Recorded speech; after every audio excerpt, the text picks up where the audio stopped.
2000년 전 초림으로 인간의 몸을 입어 이 땅에 오신 아기 예수 그리스도, 그리고 이제는 영광의 왕으로 다시 이 땅 가운데 재림하실 예수 그리스도, 그분을 묵상하고 또 기다리는 이 대림절이라고 하는 이 기간을 저와 여러분이 지금 지나가고 있습니다. 저는 이 전도서 인생론 시리즈 말씀을 잠시 접고 이 대림절이 주는 그 의미를 한번 중요한 포인트를 가지고 함께 말씀을 나누면서 이 성탄의 계절에 더욱더 우리의 예배가 하나님께 의미를 담아서 나아가기를 원하는 마음으로 섰습니다. 우리 대림절에 대한 아주 짧은 3분짜리 동영상인데요. 우리 먼저 이 동영상을 함께 보시고 우리 말씀을 같이 함께 나누도록 하겠습니다.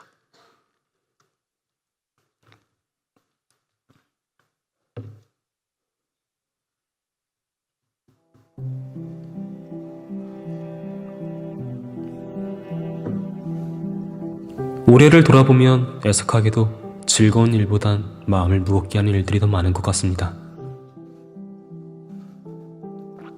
길고 긴 터널을 지나가는 상황 속에서 우리는 무엇을 생각하며 기다려야 할까요? 이미 그러나 아직을 살아가는 우리 그리스도인들에게 기다림은 낯선 개념이 아닙니다. 그리고 사실 이미 우린 그 절기를 괴력으로 보내고 있죠. 지난 11월 27일부터 시작된 대림절입니다. 어드벤트는 오다, 도착하다라는 뜻을 가졌습니다. 이는 하나님이 예수 그리스도를 통해 이 세상에 오심을 의미하며 이미 오신 그리스도의 초림을 기념하고 재림을 기다리고 준비하는 절기입니다. 대림절은 주 4세기 초대교회로부터 유래되었습니다. 당시엔 성탄을 축하하고 준비하는 의미만 가졌으며 7세기 후반에 이르러서는 재림을 기다리는 의미도 확장되어 오늘날의 의미로 정립되었습니다. 시기는 매년 성탄 4주 전부터 시작해 크리스마스 이브까지 진행되며 기념되고 있죠. 그런데 혹시 우리는 이 시기를 의미 없이 보내고 있지 않나요? 그렇다면 어떻게 삶 가운데 적용하며 가치 있게 보낼 수 있을까요? 오늘날의 세상은 성경에 쓰이던 시대와 같이 여전히 죄와 사망 가운데 괴로워하고 있습니다. 재난과 전쟁 그리고 참사들은 계속됐고 이런 어려움이 해결될 날은 오지 않을 것처럼 보입니다. 하지만 그리스도인들은 달라야 합니다. 대림절과 더불어 더욱 기대해야 합니다. 우리를 위해 이미 이 땅에 육신을 입고 그리스도가 오셨고 그가 겪은 고난과 죽음의 기다림이 부활을 통해 회복되기 때문이며 오늘날의 죄와 사망의 시간 속에서 아직 고난을 겪는 우리지만 그분이 다시 오실 때 부활을 증거 삼아 우리도 회복되리라는 믿음을 가지고 있기 때문입니다. 초림의 사건으로 말미암은 정체성과 재림에 대한 소망은 우리를 두려움 없이 주어진 자리에서 하나님의 나라를 이뤄갈 수 있게 만듭니다. 또한 죄와 사망 속에서 좌절하고 고통받는 이웃들이 있는 낮은 자리에 다가가 섬기며 우리가 가진 소망을 전해줄 수 있게 만듭니다. 대림절을 기억하고 살아내며 우리의 소망의 이유를 전해주되 말해주는 것이 아닌 보여줍시다. 그럴 때 우린 세상에서 빛과 소금의 역할을 다할 것입니다. 아멘. 아멘. 하나님이 세상을 이처럼 사랑하사 그 사랑의 이름으로 예수 그리스도는 초림 이 땅에 그 빛을 생명의 빛으로 오신 것이죠. 저는 우리 모두가 이 주님의 귀한 생명의 빛을, 달 자체는 그 빛을 발광할 수 있는 능력이 없습니다. 저와 여러분이 그런 존재죠. 그러나 태양의 빛을 리플렉트 하는 것뿐이죠. 어두운 밤 가운데 그런 것과 같이 저와 여러분이 이러한 예수 그리스도의 빛 대신 사랑 가운데에 우리 거하게 되고 리플렉트를 하게 된다면 여러분 우리 주변의 많은 사람들에게 예수 그리스도 생명의 빛을 전하고 또 그 은혜로 충만해지는 이번 12월 달 한 달이 되었으면 정말로 좋겠습니다. 할렐루야. 예. 여러분, 가시고기라고 하는 이 고기가 갖는 이 부성애의 놀라운 그 사랑의 능력을 여러분께서 들어보셨을 것입니다. 실존하는 귀한 고기죠. 아마 지구상에 존재하는 생물 중에서 이 무성애가 가장 강한 걸로 유명한 고기가 가시고기입니다. 이 가시고기 수컷은 정말 책임감이 대단한 것 같아요. 이 암컷이 이제 그 산란기가 되어서 알을 낳을 시기가 되면은 알아서 이 암컷이 안전하게 그 알들을 잘 낳을 수 있도록 환경을 준비를 하는데 둥지를 만든다고 합니다.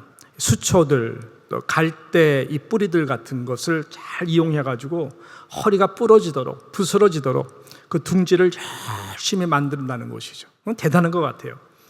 그리고 때가 되면은 이제 그 암컷이 그 둥지로 들어와서 그 알들을 낳죠.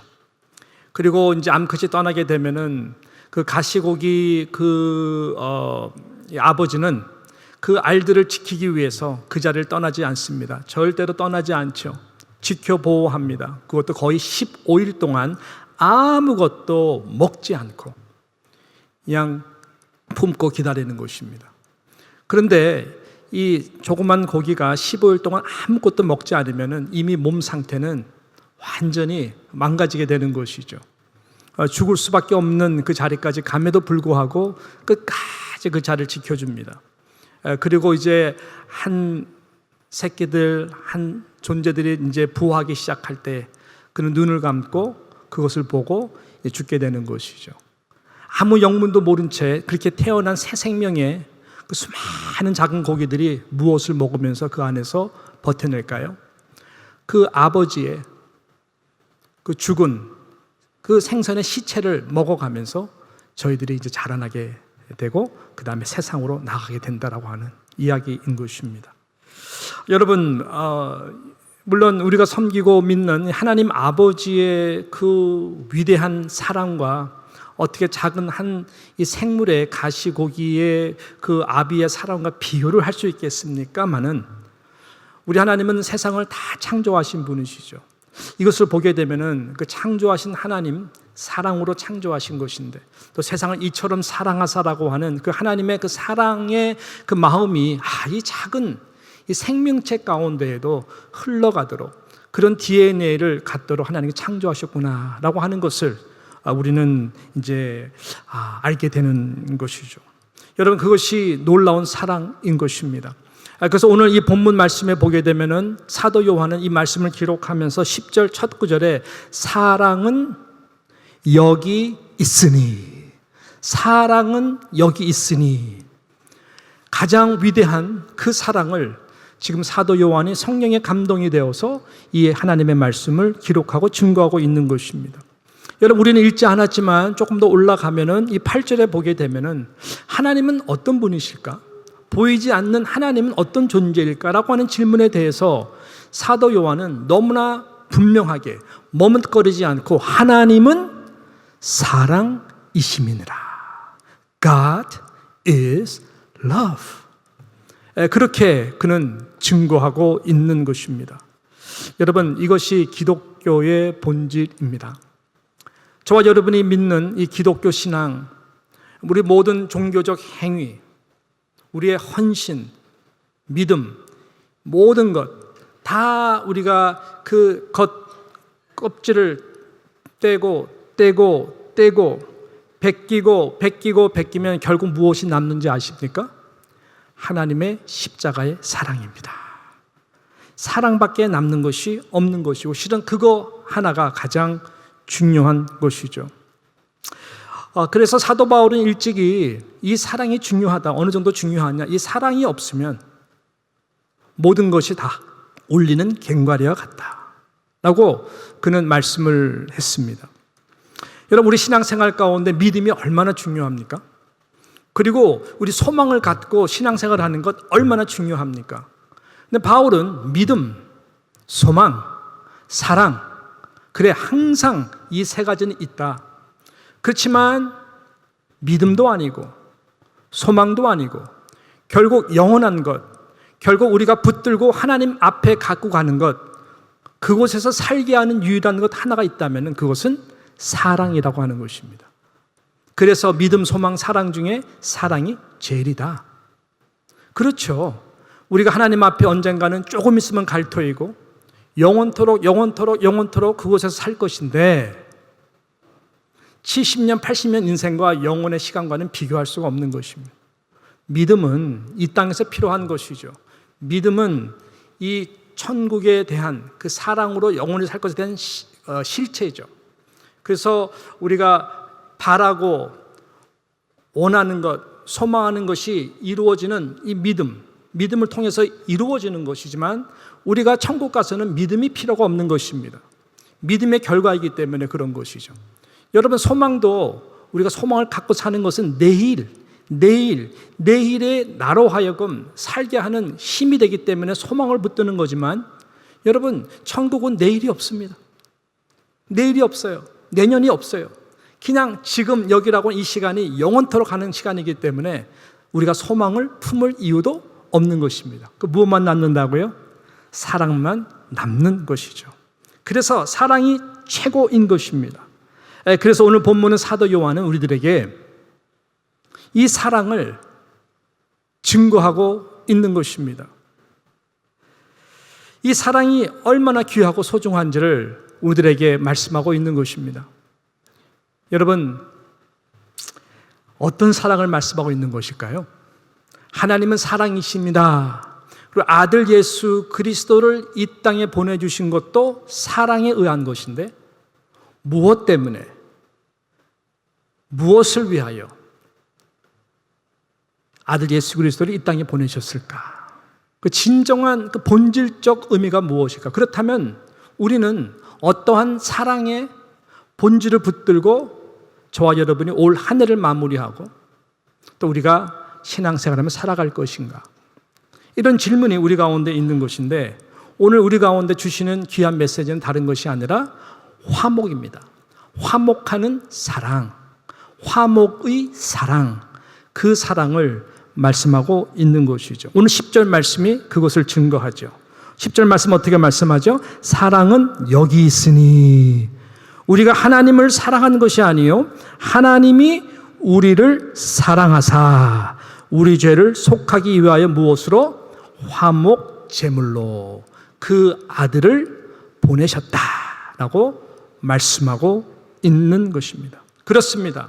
하나님이 사랑의 이름으로 아들 예수 그리스도를 육신의 몸을 입어 아기 예수로 이 땅에 보내주신 그 이유는 분명한 것입니다. 그것은 아들로 하여금 화목 제물이 되도록 하기 위하여 이 땅에 보내셨다라고 성경은 우리들에게 증거하고 있는 것입니다. 너무나 아픈 사랑이죠. 정말로 아픈 사랑입니다. 하나님의 가슴도 찢어져야 되고 육신의 고통을 하는 인간의 몸으로 예수 그리스도께서 십자가에서 모든 수치와 몸이 다 갈기갈기 찢어서 마지막 피, 물 한 방울 다 쏟아 부어야 되는, 참아 견뎌내야 되는 너무나 아픈 사랑인 것입니다. 정말 사랑을 하게 되면은 아픔이 있죠. 아픔을 느끼지 못하는 사랑은 사랑이 아닌 것입니다. 사랑의 본질에 가까우면 가까울수록 그 영혼에 대해 사랑 때문에 정말 아파합니다. 십자가의 사랑, 화목제물의 사랑이 바로 그런 것이죠. 이유는 다른 것이 아닙니다. 수많은 영혼들을 위해서죠. 마치 가시고기 아비가 나 하나 살아보겠다고 그 자리를 피해서 생명 드리기를 거부하고 만약 그 자리를 피했다면 수많은 그 자식들이 어떻게 부화했겠냐고요. 참아내는 것, 자기 몸을 드릴 수 있는 것은 바로 많은 다음 세대, 사랑하는 귀한 존재들을 이 땅에 하여금 살아가기 위해서 하는 것이죠. 그렇게 다 우리 또 가정에 우리 아버지들은 또 어머니는 수고하는 것 아니겠습니까? 근데 오늘 말씀을 가만히 보면은 화목의 제물로 드려져야 되는 또 중요한 이유가 있는데 그것은 다른 것이 아니라 우리 죄를 속하기 위하여라고 말씀하고 있는 것입니다. 저와 여러분의 연약함을 위하여, 저와 여러분의 사랑할 수 있는 능력이 없음을 위하여, 저와 여러분이 아무리 머리로는 알아도 가슴으로 우리의 삶 가운데에 화목의 제물이 될 수 있는 능력이 없는 것을 알기 때문에 바로 그것을 위해서 예수님께서 다 감당하시고 화목 제물이 되었다고 하는 것입니다.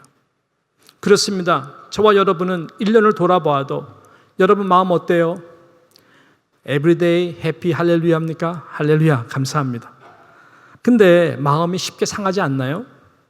그러면서 달려오지 않았습니까? 또 지금도 마음에 아픔이 있죠. 가시와 같은 상처 있죠. 우리는 쉽게 등을 돌립니다. 우리 쉽게 마음을 닫습니다. 이것이 우리의 연약함이죠. 화목 제물과 사랑, 하나님의 사랑과는 너무나 먼 우리의 연약한 모습이 이 가운데 있지 않습니까? 우리는 쉽게 하나님과의 관계에 등한시 여기고 때로는 하나님과 또 이런저런 사람들과의 원수와 같이 벽을 쌓고 사는 경우도 있습니다. 그만큼 저와 여러분은 너무나 연약한 존재라고 하는 것이죠. 바로 그래서 예수 그리스도께서 화목제물로 저와 여러분을 살리기 위하여 하나님과 화목을 이루고 더불어 나와 너 가운데에 모든 벽들을 무너뜨리기 위해서 십자가에서 수직적으로 하나님과의 관계, 수평적으로 이웃과의 관계, 사랑, 화목 제물로 예수님께서 죽으신 것입니다. 이 말씀을 쓰는 자는 사도 요한입니다. 예수님의 사랑을 받았던 제자 중에 한 사람이었죠. 그리고 사도들, 12사도들이 다 순교를 했는데 물론 사도 요한도 순교 자리에 갔었지만 극적으로 하나님께서 놀랍게 살려주십니다. 반모섬에 가서 요한계시로 쓰게 했고 그 다음에 나중에 이분이 이 말씀과 특별히 요한복음을 쓰게 했죠. 그래서 요한 1서, 2서, 3서, 4서를 보게 되면은 오가는 모든 세대 가운데 그의 믿음의 신앙의 경륜, 경험 다 통해서 그의 결론이 오늘 말씀인 것입니다. 하나님은 사랑이다라고. 그래서 사랑을 붙들면서 살아라. 서로 사랑하라. 이 말씀이 그의 주된 메시지인 것입니다.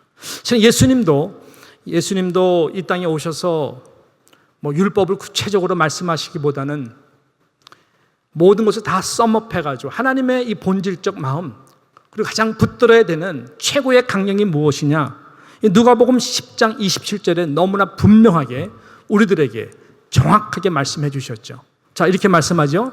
같이 함께 읽었으면 좋겠어요. 대답하여 이르되 내 마음을 다하여 목숨을 다하여 힘을 다하여 뜻을 다하여 뭐예요? 너희 하나님을 사랑하고 그리고 또한 내 이웃을 내 자신같이 뭐하라?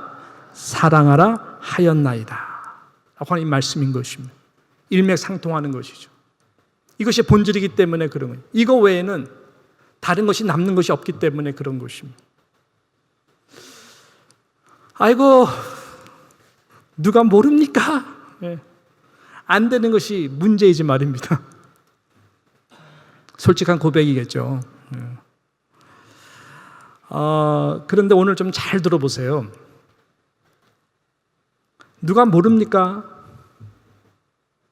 안 돼서 문제고 무엇 때문에 안 되는 때문에 더 힘듭니다 라고 하는 자기 정당화, 자기 합리화가 심판대 앞에서는 통하지 않는다는 데 이게 심각한 문제가 있는 것입니다. 즉 하나님 앞에서는 이 부분에 대하여 어떤 핑계도 통하지 않는다는 것입니다. 성경은 적어도 복음은 하나님은 예수님은 성령님은 이 부분에 대해서 여러분의 어떤 핑계와 이 부분을 100% 동의하지 않는다는 것이죠. 그래서 이 화목을 이룰 수 있는 그 화목적 본질적 사랑으로 빨리 돌아가서 여러분의 마인드와 여러분의 생각과 이 모든 것을 빨리 전환하지 않으면 심판대 앞에서 굉장히 심각하게 어려워질 수가 있다라고 하는 거예요. 왜? 핑계를 대기 때문에. 많은 사람들이 핑계를 대거든요. 누구 때문에, 무엇 때문에 내가 이렇게 됐습니다. 안 통한다는 거예요. 저는 우리 주님께서 그랬구나, 그랬네, 그렇게 좀 이해해 줬으면 좋겠는데 심판대 앞에서는 그게 안 통한다라고 하는 것이죠. 여러분, 저 사람 때문에 하는 것이 얼마만큼 저 사람 때문입니까? 원수. 저 원수. 항상 나를 힘들게 하는 저 원수요. 나의 자존심을 완전히 의도적으로 그냥 상하게 하는 저 원수. 더 나아가서는 주님 내가 잘 믿는데 예수 믿는다는 것 때문에 우리 가족을 다 죽이고 핍박하고 고문하고 상상할 수 없는 끔찍한 일을 나에게 해댔던 내 아내에게, 내 남편에게, 내 잘 했던 그 놈들 때문에 그렇게 됐다고요? 어디까지입니까? 안 통한다는 거예요. 주님은 그래서 내가 분명히 말했는데 원수도 사랑하라고, 그리고 너를 핍박한 자들 오히려 복되니까 축복하라 그랬는데, 아니 내가 그래서 하나님인 내가 모든 자존심 버리고 십자가에서 화목 제물이 되기 위하여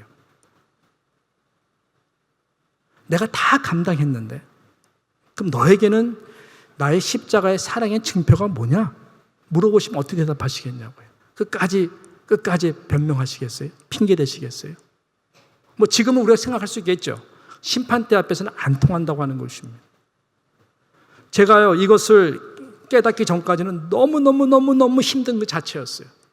실은 목회자이지만 목회자가 얼마나 상처받는지 아십니까? 저는 지금 뉴욕 장로 얘기하는 것이 아니라 전에 섬겼던 교회를 얘기하는 거예요. 얼마나 힘들고 속으로 삭혔는지 나중에 공황장애가 너무나 심하게 왔어요. 놀랐어요. 천하의 김학진이 공황장애에 걸려가지고 너무 심하게 왔어요. 어느 방에 공간 회의를 하거나 성도들 식사하기 문을 딱 닫는 순간 숨이 막혀 죽겠더라고요.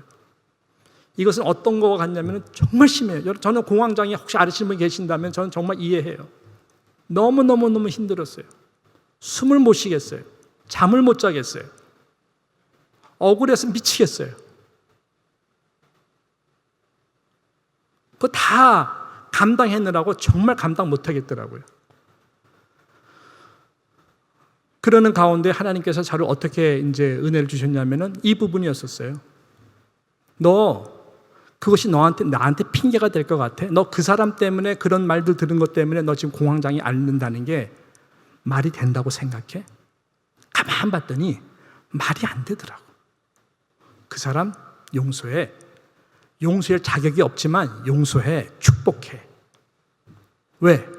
그거는 내가 너를 위해서 주변에 깔아놓은 축복의 채찍질이고 도구야. 그걸 알게 됐어요. 뭐를 알도록? 예수님의 십자가의 그 사랑을 알도록 하기 위한. 너무 힘들었어요. 그렇지만 어느 순간 받아들이고 핑계가 안 된다니까 마음에 평안을 주셨지만 굉장히 많이 힘들었어요. 그러나 감사한 것은 제가 그 교회 나올 때에 그 마음이 많아져가지고 아내와 40일 정도 우리가 같이 금식기도 같은 금식기도를 하면서 그 다음에 40일째 응답을 받았거든요. 2달 앞에 놓고 하나님 저에게 주신 마음은 마치 그 시한부 그 사형 선고를 받고 식구들이 모르는 엄마의 마음, 아비의 마음, 그 2달 동안 마음껏 축복하고, 근데 이 교회에 나오게 될 텐데 한 영혼이라도 정말 나로 인해 실족한 영혼이 있다면, 또 내가 실족한 영혼이 있다면 정말 블레싱하고 너무나 깨끗하게 잘 마무리해서 결과적으로 너무 좋은 결과를 하나님 주셨죠. 그래서 이 부분도 많이 치유해 주셨고요. 그런 경험 때문에 저는 뉴욕 장로교회를 섬기면서 물론 저의 연약함 때문에 상처도 받죠. 때로는 억울하기도 하죠. 근데 그거는 너무나 잘못된 것이죠. 더 부족하거든요. 하나님 앞에 마음으로 죄를 안 짓는 거거든요. 화목 제물로 이 교회에 보내주셨다면 끝까지 화목 제물이 되기 위해서 살아가야 되는 거예요. 그래서 기도 제목 3가지 부탁한 것처럼 사랑이 많은 목사가 되게 해주세요. 날마다 죽는 목사가 되게 해주세요.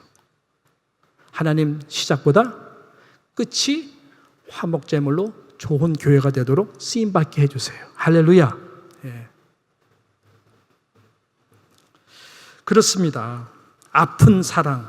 그러나 저도 연약하고 지금도 부족하지만 적어도 하나님 앞에 핑계가 되지 않는다는 부분 때문에 여러분께서도 이 화목 제물이 되시기 위해 오신 예수 그리스도의 사랑으로 십자가로 돌아가지 않으면 안 된다라고 하는 것입니다.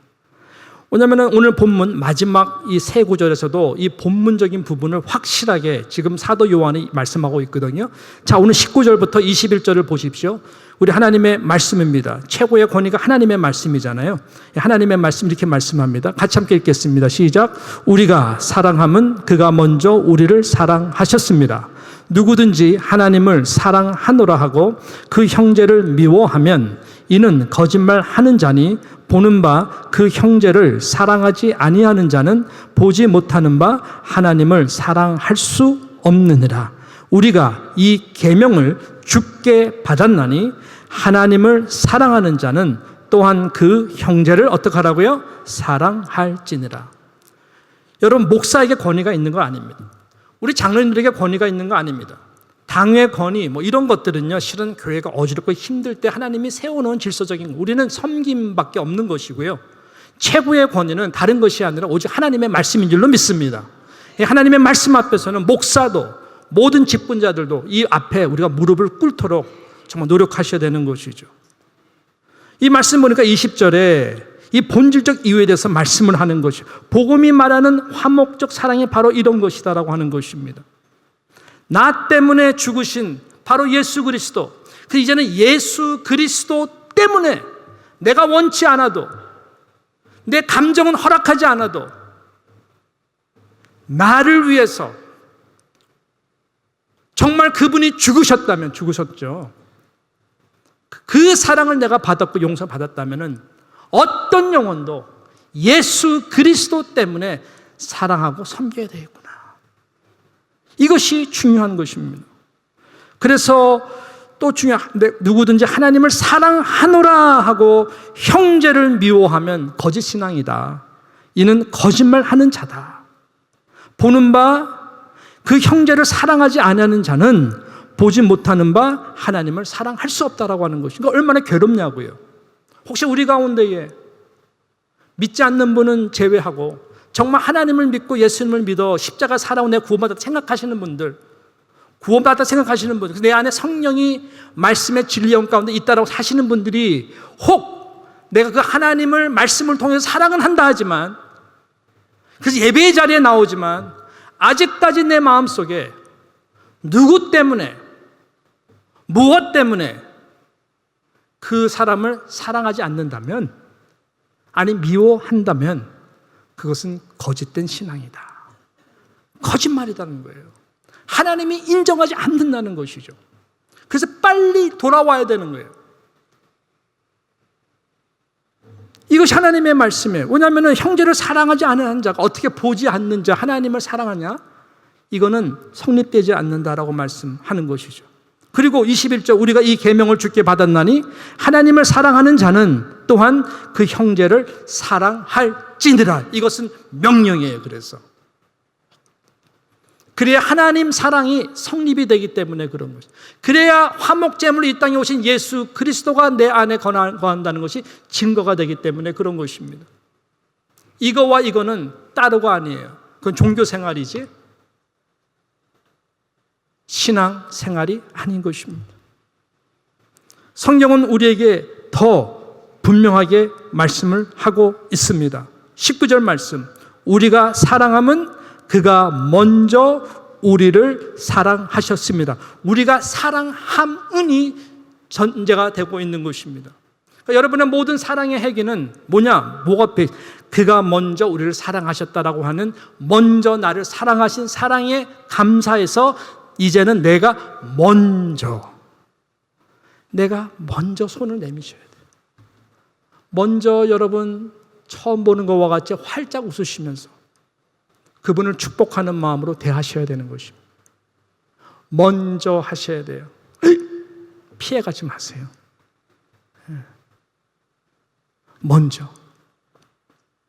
왜? 예수님 때문에.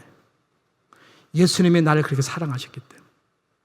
예수님이 나를 먼저 그렇게 사랑하셨기 때문에. 그래서 예수님 때문에 형제를 사랑해야 되고요. 예수님 때문에 자매를 사랑해야 되고, 예수님 때문에 교회를 사랑해야 되고, 예수님 때문에 우리는 서로 사랑해야 되는 사랑의 법 외에는 다른 법이 없는 것입니다.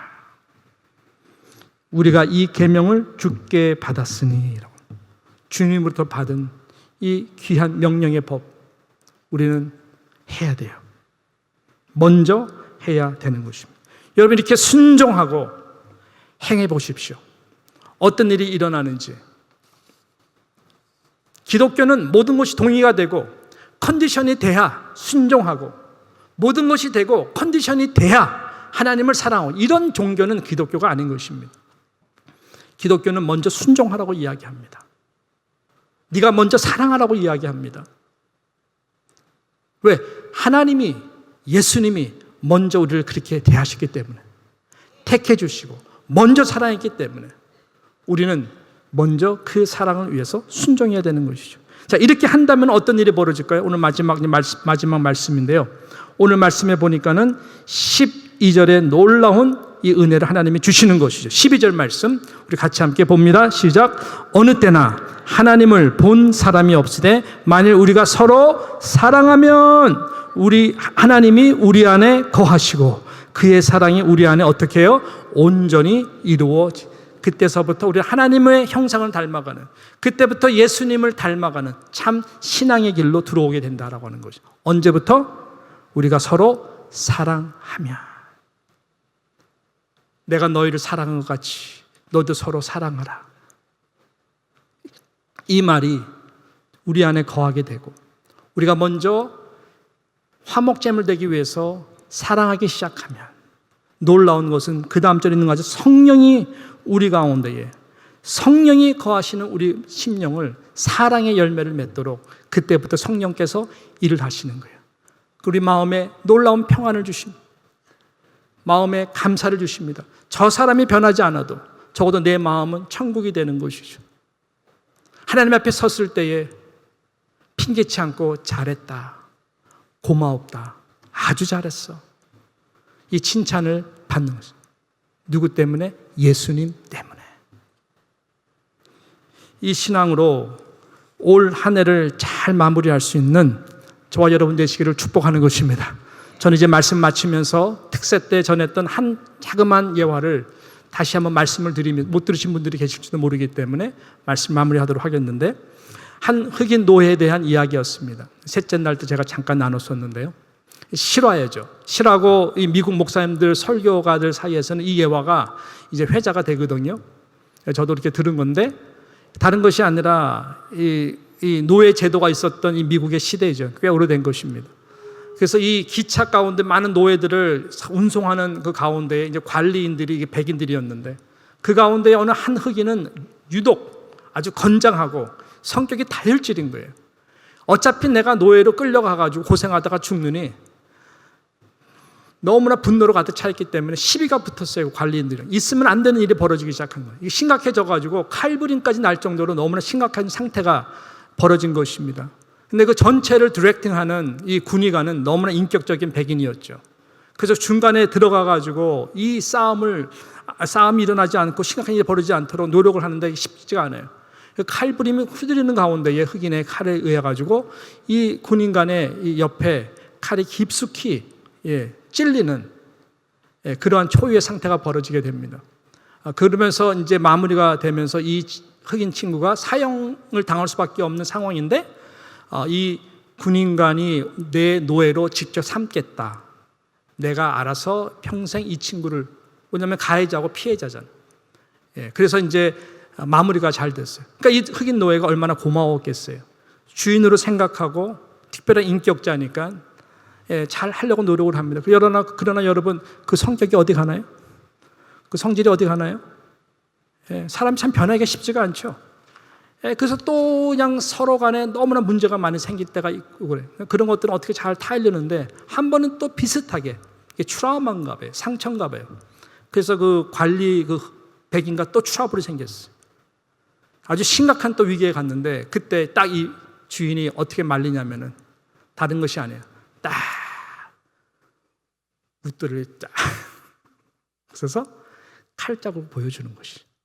칼자국을 딱 보여주고 눈으로 딱 메시지를 전하면 그때 이 친구가 망각했다가 그 칼자국을 보고 무릎을 꿇습니다. 주인님 죄송합니다. 안전장치가 되는 그런 시간이 거듭되면서 이 사람도 점점 새로운 사람이 되었다라고 하는 그런 예화인 것이죠. 근데 굉장히 의미가 있다고 저는 생각을 해요. 우리 오랜 시간 동안 예수님 십자가 못 들은 사람이 어딨냐고요. 화목제물 성탄 화해 화목 못 들은 사람이 어딨냐고요. 하나님은 사랑이시니라 못 들은 사람은 어딨냐고. 모르는 사람은 어딨냐고요. 저를 비롯해서 우리 모두 다 잘 알아요. 근데 저와 여러분이 정말로 이 대림절 기간 동안에 그 예수 그리스도 화목제물로 오신 예수 그리스도가 어떤 2000년 전에 한 사건으로 생각하는 것이 아니라 바로 나를 위하여 가시고기와 같이 다 찢겨주신 그 예수 그리스도를 우리가 믿음의 눈으로 바라볼 때 또 우리를 위하여 이 공동체를 위해 죽으신 예수 그리스도를 우리가 함께 바라볼 때에 저 사람 연약한 저 사람 그래 저 사람도 예수님이 사랑하셔서 대신 죽으셨지. 그럴 때 우리는 서로가 화목할 수 있는 서로 사랑할 수 있는 그 은혜를 하나님이 주실 줄로 믿는 것입니다. 이 말씀을 기록한 사도 요한도 한때 별명은 보아너게였어요. 우레의 아들 번개의 아들이어서 사마리아 땅을 지나가면서 저희들 예수를 거부하니까 주님 당장 그냥 번개를 쳐고 다 죽이게 하면 어떻겠습니까? 옳고 그른 것에 대해서 자기가 하나님을 사랑하는 것 예수님을 사랑하는 그렇게 보이려고 했던 사람이었어요. 그런 사도 요한이 변화가 됐죠. 사랑 화목제물 사랑. 베드로도 말고의 길을 자르면서 십자가 도상 발 앞에 있는 예수님 앞에 자기 사랑의 열정과 의지를 표현하는 거지. 칼 쳐봐. 너 그것 때문에 네가 또 망할 수도 있어. 나중에 베드로가 어떻게 기록합니까? 오늘의 마지막 구절 베드로가 변하죠.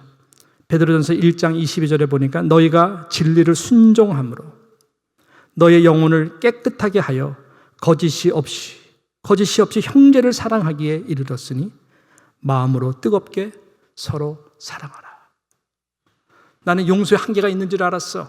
7번이면 충분하다고 생각을 했어. 주님은 그렇게 말씀 안 하시더라고. 그때는 무슨 말인지 몰랐어. 나의 그 사랑은 거짓 사랑이었어. 세월이 지날수록 거짓이 없는 형제 사랑에게 이르렀으니 마음으로 뜨겁게 서로 사랑하라. 또 4장 8절에 베드로는 이렇게 말씀을 합니다. 무엇보다도 뜨겁게 서로 사랑할지니 사랑은 허다한 죄를 덮느니라 라고 말씀했어요. 이게 베드로가 하는 말이에요. 저와 여러분이 가야 되는 서야 되는 신앙의 정점이 본질이 바로 여기에 있는 것입니다. 바라기는 저와 여러분이 이러한 렌즈로 좀 바뀔 수 있는 이번 12월 달이 되어서 대림절의 참 의미, 이 땅에 오신 성탄 예수 그리스도의 참 의미, 나를 위하여, 우리를 위하여 화목제물로 오신 예수님 그분의 사랑 때문에 그분 때문에 우리 모두가 함께 화목하고 화해를 이루는 서로 사랑할 수 있는 그런 은혜를 물붓듯 부어줘요. 가족이 새롭고 모든 관계가 새롭고 공동체가 하나로 더 새로워지는 축복을 주시기를 간절히 소망합니다. 기도하겠습니다.